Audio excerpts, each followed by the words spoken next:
I've told them, my people, they should come out en masse and kill them with all the votes they have. Period. And anyone that will not allow them, the military, the police, they are all there. And that's all kind they were saying there was so power today in Malaysia. So it makes it so quiet. And the boy was still inside the bush.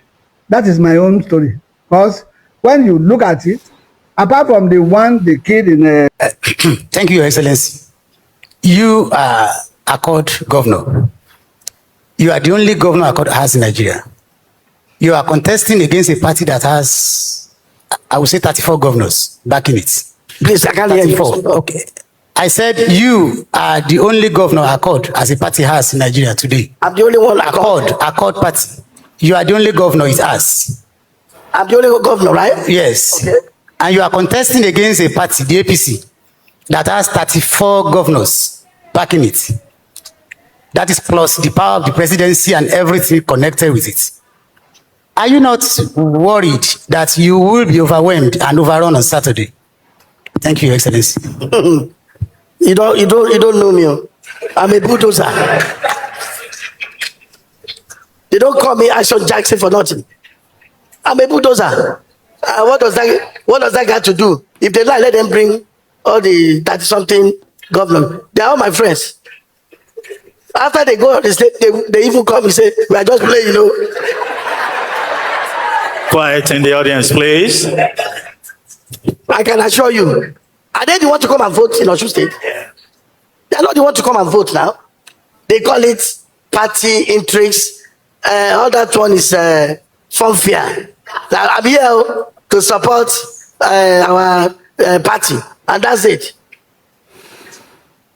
At least most of them are well educated, they are very stable. Not one governor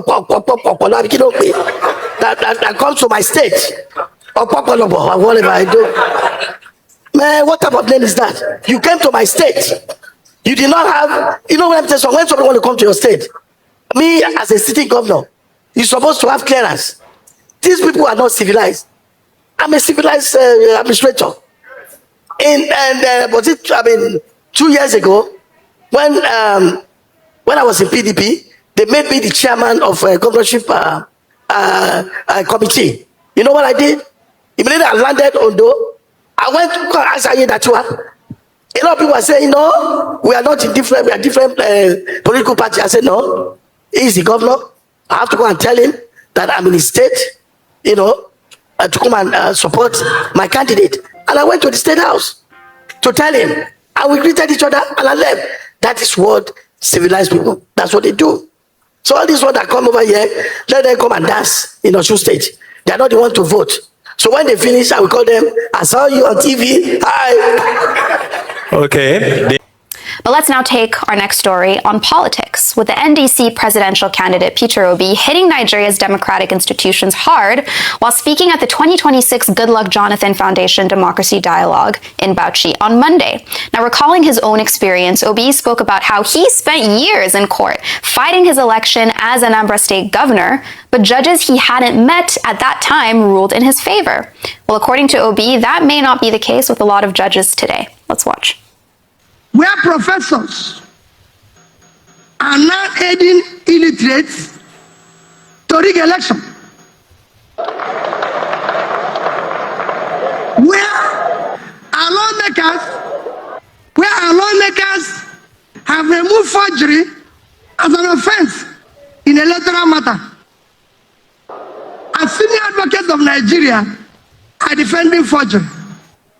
Well, Ayo, here we have Peter Obi weighing in on the fragility of Nigerian democratic institutions. And, you know, we can't help but note the timing of this. This is days away from one of the most closely watched and scrutinized elections, Osun State, as we've been talking about. I mean, what do you make of his comments? Is this just opposition rhetoric, or are these valid points that Nigerian democratic institutions are fragile? As I say in the Gen Zs, where's the lie? He just stated a fact, and what we have often said ourselves about how elections are decided in the courts, and that is not upholding the tenets of democracy is government by the people, just a simple definition of the people and by the people, of the people. And that is that the people get to choose who their leaders are. But because of how, fraught with irregularities our elections are, a number of the candidates just get announced, and then whatever it is decided in court. And that is not how, go to court. Go to court. You don't like the result. Dr. Bati often says something that you just win the election, just be announced, and then whatever happens in court. Then even to deepen that further is the state of the judiciary. Recall that during the last elections, there was a slogan, all eyes on the judiciary, that was trending because of the distrust of people in the judicial process and their ability to dispense justice. And I think that's quite sad. For a thriving democracy, we must have all institutions that uphold the tenets working strongly. And unfortunately, this hasn't been the case.